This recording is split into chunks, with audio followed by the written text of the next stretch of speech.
কয়েক হাজার বছর আগে রাষ্ট্রের বিরুদ্ধে কোনো কথা বলা চলতো না। এইরকম একটা কাহিনী আমরা খুঁজে পেয়েছি ইতিহাস ঘাঁটতে ঘাঁটতে।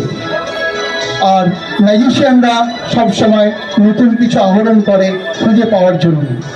ইতিহাস ঘাঁটতে ঘাঁটতে যখন এই কাহিনীটা আমরা জানতে পারলাম, তখন আমরা ম্যাজিশিয়ানরা সারা পৃথিবী, সারা ভারতবর্ষে ম্যাজিশিয়ানরা আমরা আবিষ্কার করলাম একটা ম্যাজিক, যে ম্যাজিকটা দিয়ে দেখাতে চাইছি তখনকার দিনে কিভাবে পানিশমেন্ট দেওয়া হতো। দেখুন আমার পরবর্তী ম্যাজিক।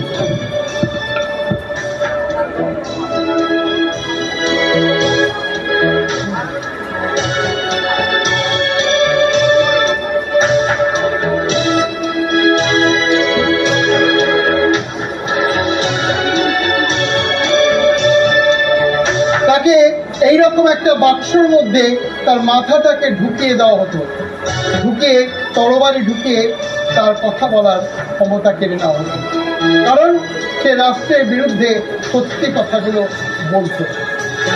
আর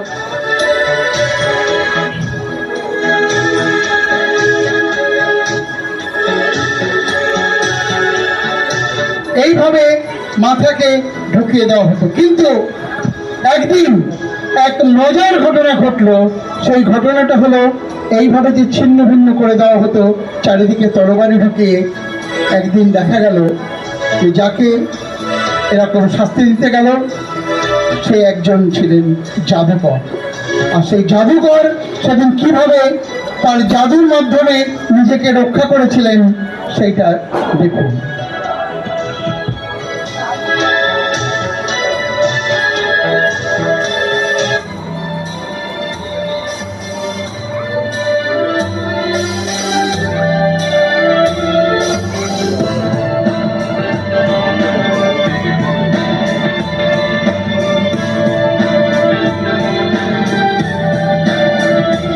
এইভাবে তার মাথা ঢুকিয়ে তরবারি নেওয়া হতো।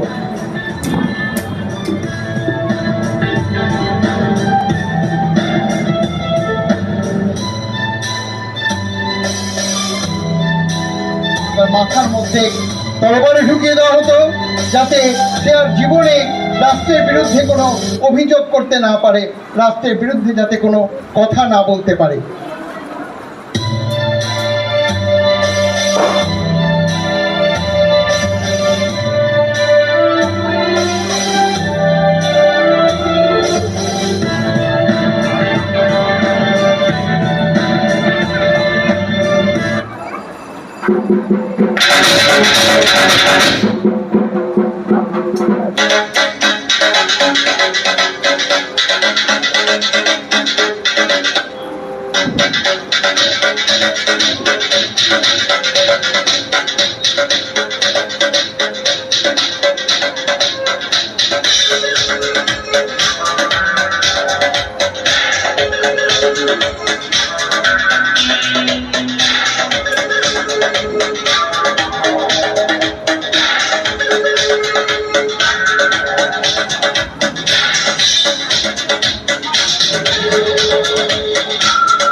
এইভাবে একটা একটা করে তরবারি ঢুকিয়ে তার কথা বলার ক্ষমতা, তার কথা বলার শক্তি কেড়ে নেওয়া হতো।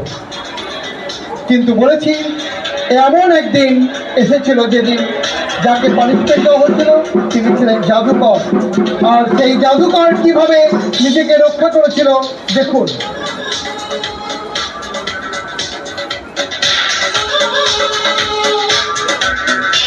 তার সম্পূর্ণভাবে তার মাথাটাকে ভ্যানিশ করে দিয়েছিল। আর তরবারিগুলো এক এক করে এখানে দেখা যাচ্ছে। সে নিজের মাথাটাকে ভ্যানিশ করে সে জাদুকর নিজেকে রক্ষা করেছিলেন।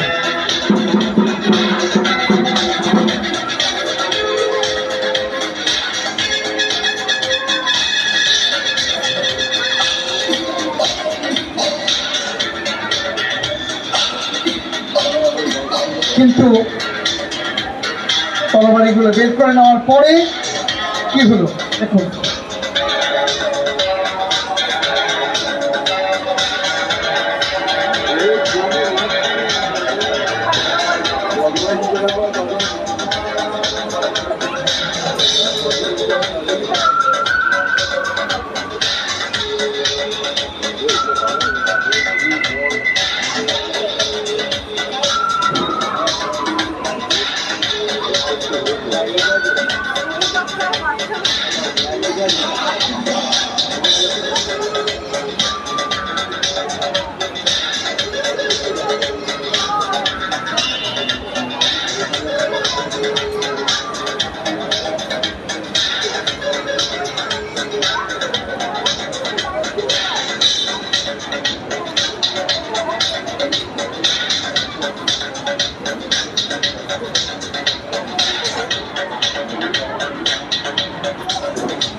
তাই যখন তারা তরবারি আবার খুলে নিল, সে তার জাদু বলে তার মাথা আবার নিজের জায়গায় ফিরিয়ে দিল।